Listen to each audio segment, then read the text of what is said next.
Telugu Desam party ఘన విజయం సాధించడంతో నాయకులు తమ మొక్కులు తీర్చుకున్నారు.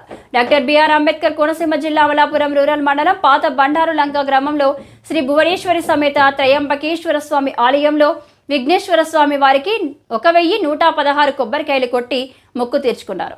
రాష్ట్రంలో తెలుగుదేశం ప్రభుత్వం ఏర్పడి చంద్రబాబు నాయుడు ముఖ్యమంత్రి కావాలని అమలాపురం నియోజకవర్గం నుండి ఐతాబత్తుల ఆనందరావు ఎమ్మెల్యేగాను, ఎంపీగా హరీష్ మాధుర్ ఎన్నిక కావాలని మొక్కుకున్నట్లు తెలుగుదేశం నాయకులు చింతా శంకరమూర్తి తెలిపారు.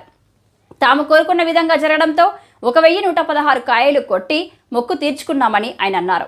ఈ కార్యక్రమంలో బండారులంక సర్పంచ్ సునీత ఏడుకొండలు, తెలుగుదేశం పార్టీ నాయకులు పిచ్చుక శ్యామ్, గుల్లం మల్లేశ్వరరావు, బల్ల వెంకటేశ్వరరావు, బల్ల చక్రవర్తి, మాడ మాధవి, బండి సుబ్బారావు, సాకుర్రు మాజీ సర్పంచ్ చొల్లంగి సాయిబాబు పాల్గొన్నారు.